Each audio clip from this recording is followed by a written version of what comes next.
ప్రియులారా, బాగున్నారా? దేవుని వాక్యాన్ని క్రమంగా చదువుచున్నారా? ప్రార్థించుచున్నారా?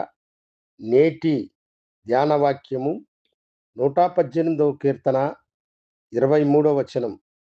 ఇది యెహోవా వలన కలిగినది, అది మన కనులకు ఆశ్చర్యం.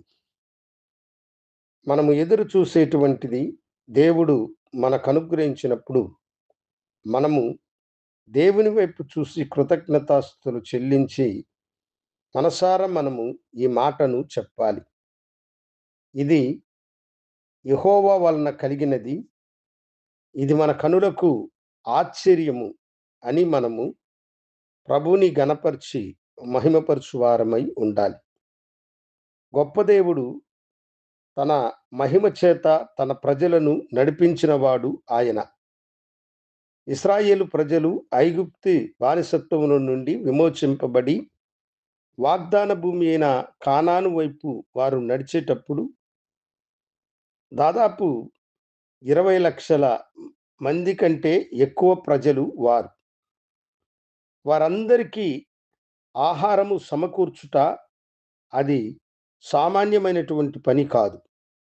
ఎందుకంటే ఒక దేశములో వారు నివాసము చేసినప్పుడు ఆ దేశం యొక్క పంటను వారు భుజించి తమ ఆకలిని తీర్చుకుంటారు. అయితే వీరు పరదేశులై ఎడారిలో ప్రయాణము చేయుచు ఉన్నారు. వారు ప్రయాణము చేసేటువంటి స్థలము సస్యశ్యామలముతో పచ్చదనముతో కలకలలాడేటువంటి స్థలమేమీ కాదు. అది బహుభయంకరమైనటువంటి ఎడారి ప్రాంతం. తాపకరమైన సర్పములకును తేళ్లకు నివాసమైన ప్రాంతము.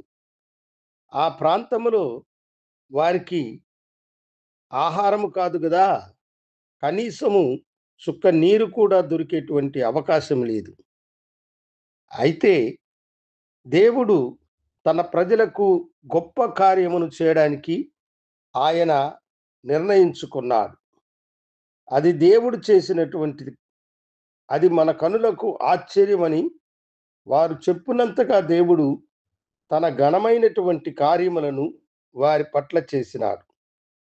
ఇంత గొప్ప జన సమూహమునకు ఆహారము కావాలి కనుక దేవుడు ఆకాశము నుండి వారికి సమృద్ధి అయిన ఆహారపు వర్షమును కుమ్మరించాడు. దానిని చూచిన వారు ఇదేమి అని ఆశ్చర్యపడినారు అని దేవుని వాక్యములో రాయబడి ఉన్నది. మన్నా అన్నటువంటి మాటకు అర్థము ఇదేమిటి అని. అవును, దేవుడు నీ ఎడల చేయబోయే కార్యము ఆశ్చర్యముగా ఉంటుంది. తన ప్రజల యొక్క ఆకలిని బండలో నుండి సమృద్ధి అయినటువంటి జీవజలమునిచ్చిన దేవుడు నీకు తోడుగా ఉండి నిత్యము నిన్ను నడిపించుచూ ఉన్నాడు. ఎంతో కాలముగా నీవు ఎదురు చూస్తున్నటువంటి కార్యమును దేవుడు సఫలము చేసినప్పుడు నీవు దేవుని సన్నిధిలో ఇది యెహోవా ఏర్పాటు చేసినది, ఇది దేవుడు నాకు ఏర్పాటు చేసినది, ఇది నా కంటికి ఆశ్చర్యమని నువ్వు ఆశ్చర్యపడినట్లు ఆయన ఒక గొప్ప కార్యమును నీ ఎడల చేయబోతూ ఉన్నాడు. నీ జీవితమును ఆయన సంతోషపరుస్తున్నాడు. నీ మనస్సు ఉల్లసించి గంతులు వేయినట్లుగా ఈ దినమును గురించి నీవు ఇది యెహోవా ఏర్పాటు చేసినది, ఇది నా కంటికి ఆశ్చర్యమని నువ్వు సంబరపడినట్లుగా గొప్ప కార్యమును దేవుడు నీ పక్షమున చేయబోతూ ఉన్నాడు. ప్రార్థించుకుందాం. మహాగణుడా, పరిశుద్ధుడా, ఎంతో కాలముగా నీ బిడ్డలు ఎదురు చూస్తున్న ఘనమైన కార్యమును మీరే ఉండి జరిపించి ఆశీర్వదించుమని నీ కృపాకరములకు నీ బిడ్డలను సమర్పించుకుంటూ యేసు నామమున అడిగి వేడుకొనుచున్నాము తండ్రి. ఆమేన్. శుభోదయం. ప్రభు మిమ్మలను దీవించునుగాక. ఆమేన్.